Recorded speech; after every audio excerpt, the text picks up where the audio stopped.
And today's subject is on how to read the Bible. ఈ ఉదయకాలపు మన అంశము దేవుని యొక్క వాక్యాన్ని చదువుట ఎట్లు. Well, to answer that question is very easy. కొన్నిసార్లు ఆ ప్రశ్న వినడానికి చాలా సులభంగా అనిపించవచ్చు. If you know how to read Telugu, then you also must be able to read the Telugu Bible. If you know how to read English, you should be able to read the English Bible. జవాబు చాలా సులభం కదా. మీకు తెలుగు చదవటం వస్తే Telugu Bible చదవచ్చు, English చదవటం వస్తే ఇంగ్లీష్ బైబిల్ చదవచ్చు, అంతే కదా. So when we use the word read, we are actually talking about a little more advanced level of reading the Bible. అయితే చదవటము అని చెప్పినప్పుడు కేవలము చదువుట కాదు కానీ దాన్ని ఇంకా కొంచెం లోతుగా మనం అర్థం చేసుకుంటున్నాం. There is a story of a Christian lady who went to his pastor and said that she wanted to divorce her husband. ఒకసారి ఒక క్రైస్తవ స్త్రీ వారి యొక్క పాస్టర్ గారి దగ్గరికి వెళ్ళి, నేను పరిత్యాజ పత్రిక పొందుకోవాలనుకుంటున్నాను, లేకపోతే డివోర్స్ పొందుకోవాలనుకుంటున్నాను అని అడిగింది. The pastor was quite surprised, so he asked the lady, did God speak to you concerning this? అప్పుడు ఆ పాస్టర్ గారు అడిగారు, దేవుడు నీతో మాట్లాడా అని అడిగారు. The lady surprisingly said yes. అప్పుడు ఆ స్త్రీ చెప్పింది, అవును దేవుడు నాతో మాట్లాడాడు. And the pastor asked, how did God speak to you? అప్పుడు ఆ పాస్టర్ గారు అడిగారు, దేవుడు ఎలా మాట్లాడారు ఈ విషయం నీతో? And the lady said, through the Bible. అప్పుడు ఆమె చెప్పింది, వాక్యం ద్వారా దేవుడు మాట్లాడారు నాతో. Through the Bible, God asked you to divorce your husband or to live with your husband? వాక్యం ద్వారా దేవుడు నీ భార్యని పరిత్యజించమని చెప్పారా లేకపోతే కలిసి ఉండమని చెప్పారా? The lady was very confident. She said, through the Bible, God spoke to me very clearly to divorce my husband. కానీ ఆ స్త్రీ చాలా ధైర్యంగా చెప్పింది, దేవుడు వాక్యం ద్వారా నా భర్తని పరిత్యజించమని, అంటే విడిపోమని నాకు తెలియజేశారు దేవుడు అని చెప్పింది. And the pastor was quite surprised. So he asked her, which verse in the Bible? అప్పుడు పాస్టర్ గారు అడిగారు, ఏ వచనం అమ్మా బైబిల్లో? And the lady immediately answered, Ephesians chapter 4 verse 22 and 23, that says, put off the old man that belonged to the former way of life and put on the new man who is created in the image of Christ. అప్పుడు ఆ స్త్రీ చెప్పింది, ఎఫెసీయులకు రాసిన పత్రిక 4వ అధ్యాయం 22-23 వచనాల్లో, మీ పాత పురుషుణ్ణి తీసివేసి నూతన పురుషుని ధరించుకోండి, లేకపోతే పాత స్వభావం అన్న భావం వచ్చేదాన్ని అక్కడ పురుషుడు అని రాయబడింది కదా, కాబట్టి నా పాత పురుషుడినే నేను విడిచిపెడుతున్నాను. See, the problem is not with the Bible, the problem is how the lady read the Bible. కాబట్టి సమస్య బైబిల్లో లేదు కానీ సమస్య బైబిల్ని తను ఆ స్త్రీ చదివిన విధానంలో ఉంది. So people can take the Bible and read in so many different ways. కాబట్టి బైబిల్ని తీసుకొని రకరకాల విధానాల్లో ప్రజలు చదువుతూ ఉంటారు. They can use the Bible to prove so many things. చాలా విషయాలను నిరూపించడానికి వినియోగిస్తారు. The problem is not there in the word of God, for the word of God is perfect. సమస్య వాక్యంలో లేదు, దేవుని యొక్క వాక్యము అది పరిపూర్ణమైనది అయి ఉన్నది. But how we read the Bible matters a lot. దాన్ని మనం దేవుని యొక్క వాక్యాన్ని ఎలా చదువుతాం అన్న దాని మీద ఆధారపడి ఉంది. If our reading goes wrong, our understanding goes wrong. మనం చదివే విధానంలో లోపం ఉంటే మనం అర్థం చేసుకునే విధానంలో కూడా లోపం ఉంటుంది. If our understanding goes wrong, our application goes wrong. మనం అర్థం చేసుకునే విధానంలో లోపం ఉంటే మనం అన్వయించుకునే విధానంలో లోపం ఉంటుంది. When the application of the Bible goes wrong, the behavior goes wrong. మనం అన్వయించుకునే విధానంలో లోపం ఉంటే మన యొక్క నడవడిక, మన ప్రవర్తనలో లోపం ఉంటుంది. So that's what happened with that Christian lady. కాబట్టి ఆ స్త్రీతో జరిగింది అది. She applied wrongly. ఆమె తప్పు విధానంలో ఆ వాక్యాన్ని అన్వయించుకుంది. She is going into a wrong behavior now. తద్వారా తప్పు ప్రవర్తనలోనికి, తప్పు నడవడికలోనికి తాను ప్రయాణం చేస్తుంది. I want to begin with one verse from the Old Testament, Ezra chapter 7. Ezra గ్రంథము 7వ అధ్యాయము verse 10. 10వ వచనాన్ని చదివి ప్రారంభించాలని నేను ఇష్టపడుతున్నాను. Ezra 7:10. ఎజ్రా గ్రంథము 7వ అధ్యాయం 10వ వచనం.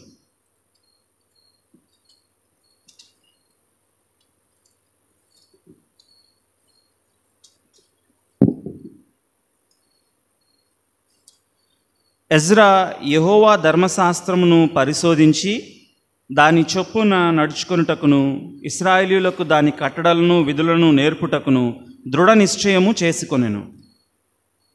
In Ezra chapter 7 verse 10, we have 4 requirements that are needed from us, God expects from us If we have to read the Bible properly, understand the Bible properly, and apply the Bible properly, there are 4 requirements God expects of us. Ezra గ్రంథంలో 7వ అధ్యాయం 10వ వచనంలో చదవబడిన ఈ వాక్యంలో మనం వాక్యాన్ని చదువుటకు, అర్థం చేసుకున్నటకు, అన్వయించుకున్నటకు 4 ప్రాముఖ్యమైన స్టెప్స్ ఉన్నాయి అని మనం గమనించాలి. First of all, you have in verse 10, Ezra set his heart. మొదటిది ఎజ్రా తను దృఢ నిశ్చయము చేసుకొనెను. Ezra set his heart. Ezra దృఢ నిశ్చయము చేసుకొనెను. That means there was an interest. అంటే దాని అర్థం ఏంటంటే అతనికి ఆసక్తి ఉంది. That's the first requirement, interest. మొదటి విషయం ఏంటంటే మనకు ఆసక్తి ఉండాలి. Not compulsion but interest. బలవంతము కాదు కానీ ఆసక్తి. We can read the Bible out of compulsion every day morning. Most children do that because Christian parents require them to do. So they have interest or not, children will just open and read. Now, at that level, it is okay. Some things have to be compelled on our children. But as we grow, the compulsion must become interest. మనము చిన్న బిడ్డలను చూసినట్లయితే వారిని బలవంతంగా కొన్నిసార్లు చదువుతారు. కారణం ఏంటంటే నా తల్లిదండ్రులు బలవంతం చేస్తారు కనుక నేను చదువుతాను. ఆ వయసులో అది అవసరమే కానీ మనం దేవునిలో ఎదిగే కొద్దీ బలవంతము వలన కాక ఆసక్తి ద్వారా దేవుని యొక్క వాక్యాన్ని చదవటం అనేది అవసరం. Most people don't turn on their televisions at 6 o'clock or 7 o'clock in the evening to watch that 400 weeks, 500 weeks serial. Nobody compels them. There is an interest. So when the time sets in, the heart goes to turn on the television because there is an interest. చాలా మంది సాయంకాలం 6, 7 అయ్యే సమయానికి ఆ యొక్క 400 episodes ఉండే ఆ సీరియల్ని చూడటానికి ఎవరు బలవంతం చేయకపోయినా ఆసక్తితో వారు వెళ్ళి టీవీని ఆన్ చేసి చూస్తూ ఉంటారు. So that's the first requirement, an interest to read and study the Bible. కానీ దేవుని యొక్క వాక్యం పట్ల దృఢ నిశ్చయము, ఆసక్తి అనేది మొదటి అవసరత. The second requirement, రెండవ అవసరత ఏంటంటే, look at the word, to study the law of the Lord. దేవుని యెహోవా ధర్మశాస్త్రమును పరిశోధించి. And my emphasis is on that word, to study. పరిశోధించి అన్న పదాన్ని నేను ఒక్క నుంచి చెప్తున్నాను. In English grammar, we would say the letter to, the word to means what? Purpose, intention, right? The train is going towards Vijayawada, which means there is a destination. The train is not randomly going to run around everywhere in India.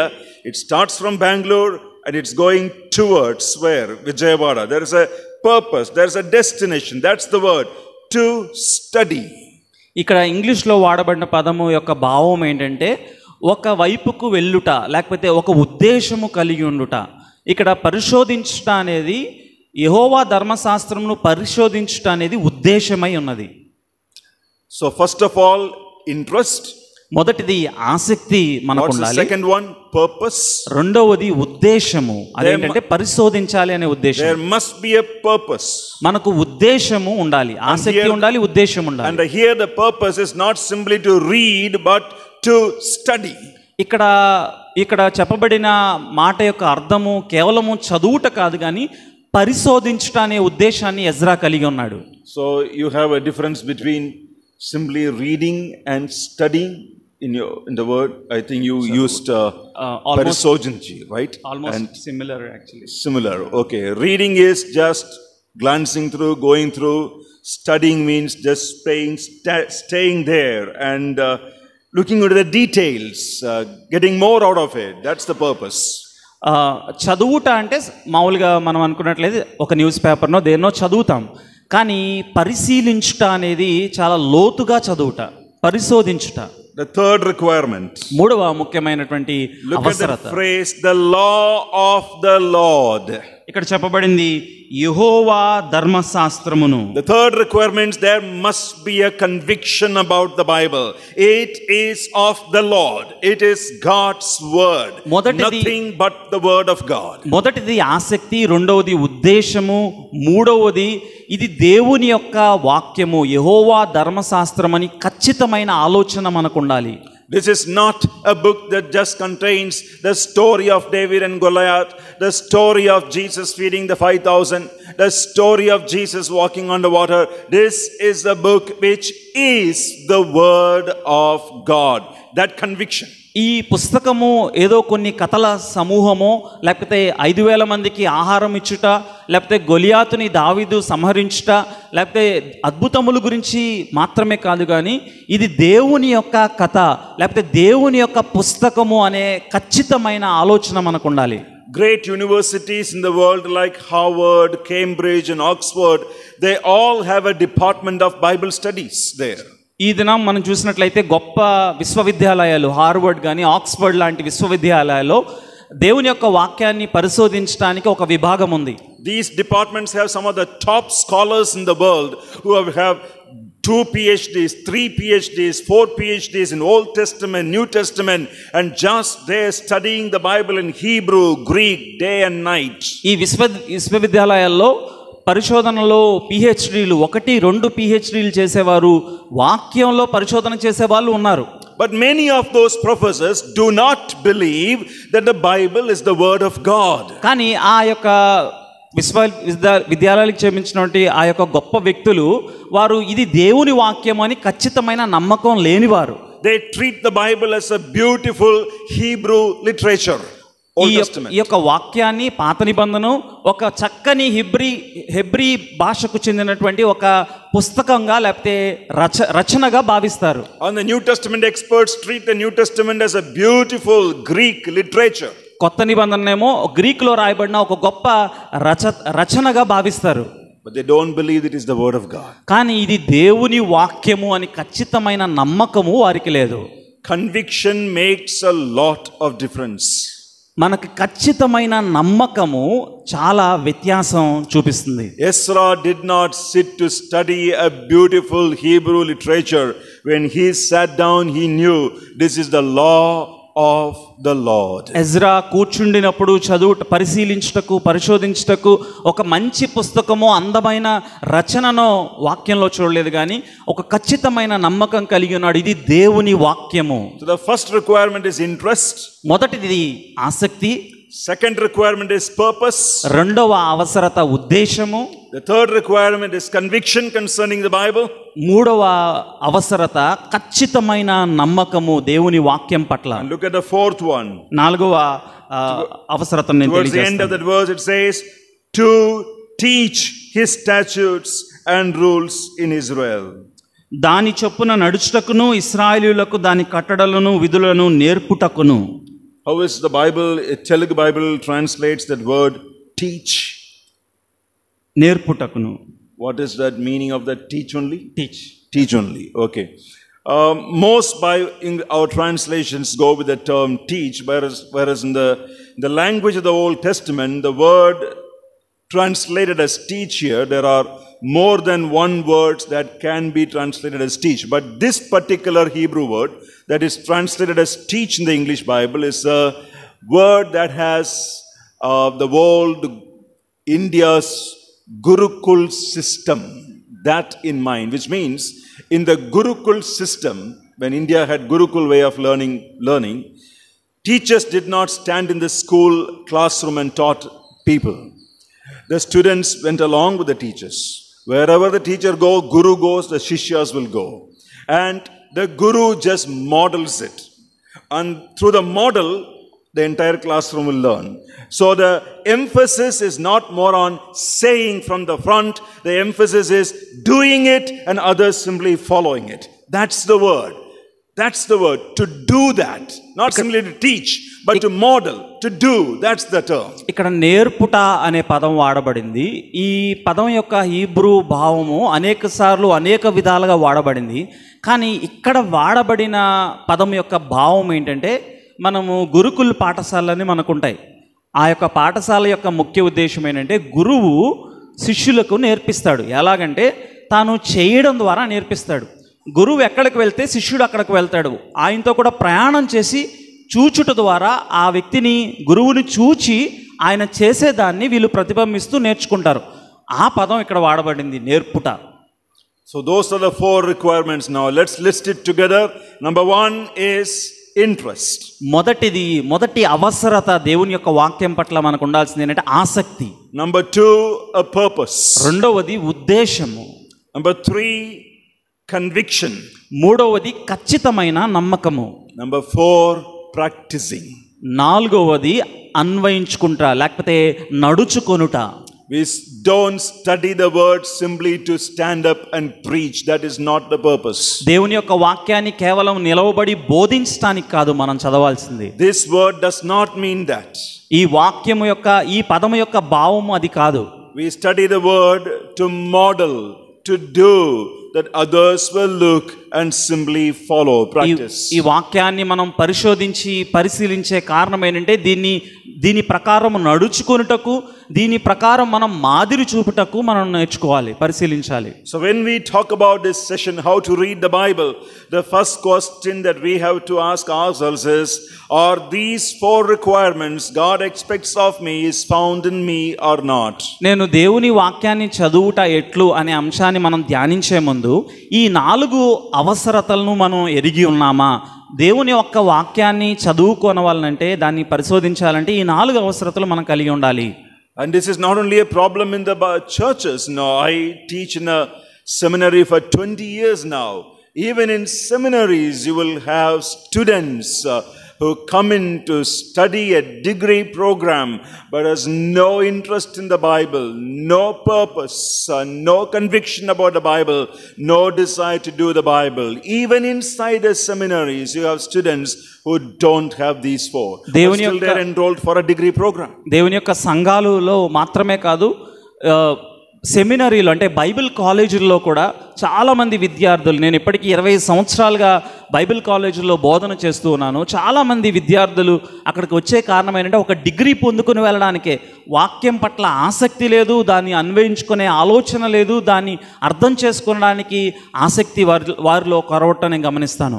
It is far better to have 4 people in the church with these 4 requirements than to have 40 students in the seminary who don't have these 4 at all but still enrolled in the MDU program or MTH program and studying it. ఇట్లాంటి అవసరతలు ఎరిగిన వారు 4 సంఘంలో ఉండుట చాలా మేలు.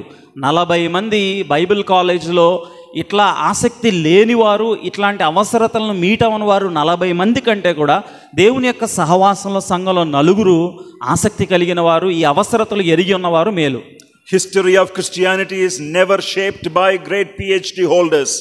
The history of Christianity is shaped across the globe by people, men and women who had these 4 requirements, studied the word, took the word, went to so many countries, preached, and that's how the gospel spread, not through great academicians. No. క్రైస్తవ సంఘ చరిత్రలో మనం గమనించినట్లయితే ప్రభావితం చేసిన వారు గొప్ప పిహెచ్డీలు కలిగి ఉన్నవారో, విశ్వవిద్యాలయాల్లో ప్రావీణ్యం కలిగి ఉన్నవారో కాదు, కానీ ఈ 4 అవసరతలు ఎరిగి వాక్యం పట్ల నిజమైన ఆసక్తి కలిగిన వారు ప్రభావితం చేయడం మనం గమనిస్తాం. So before we proceed further, I hope that all of you seated here this morning, you have these 4 requirements, and that's the reason you are here, I believe. ఈ యొక్క అంశంలోనికి మనం లోతుగా వెళ్ళక ముందు నా ఉద్దేశం, ఈ 4 అవసరతలు మీరు ఎరిగి ఉన్నారు, కలిగి ఉన్నారని నేను తలుస్తూ ఉన్నాను. ఆసక్తి, ఉద్దేశము, నడుచుకొనుట మరియు పరిశోధించుట. ఇట్లా ఇవి కలిగి ఉన్నారు అని కాబట్టే మీరు ఇక్కడ ఉన్నారని నేను తలుస్తూ ఉన్నాను. If not, you can say a prayer, Lord, give me the interest to study your word. ఒకవేళ అలా లేకపోతే ప్రభువుని అర్థించండి, ప్రార్థించండి, ప్రభువా నాకు ఆసక్తి కావాలి మీ వాక్యం పట్ల. Give me a purpose to study your word. The purpose is not knowledge, the purpose is not self glory, the purpose is to become more like Christ. ప్రభువా ఈ వాక్యం యొక్క ఉద్దేశం నాకు తెలియచేయండి. నా మహిమ కోసమో, నా గొప్ప కోసమో, లేకపోతే జ్ఞానం కోసమో కాదు, కానీ నిన్ను అర్థం చేసుకోవడానికి వాక్యాన్ని చదవటం నాకు నేర్పించండి. Lord, give me a conviction about your Bible. నీ వాక్యం పట్ల ఖచ్చితమైన నమ్మకాన్ని నాకు కలుగు చేయండి. Lord, help me to do, model, practice your word. నీ వాక్యాన్ని ప్రకారం నడుచుకొనుటకు నాకు సహాయం చేయండి అని అర్థించండి ప్రభుని. So we are going to the next topic now. మనము మరొక అంశానికి మనం There are different levels of studying the Bible. దేవుని యొక్క వాక్యాన్ని పరిశోధించే విధానంలో వేరు లెవెల్స్ ఉంటాయి. There are basically 5 levels in studying Bible. ఒక 5 మెట్లు అనుకోవచ్చు, లేకపోతే లెవెల్స్ ఉన్నాయని మనం గమనించవచ్చు. The first level of studying the Bible is called devotional level.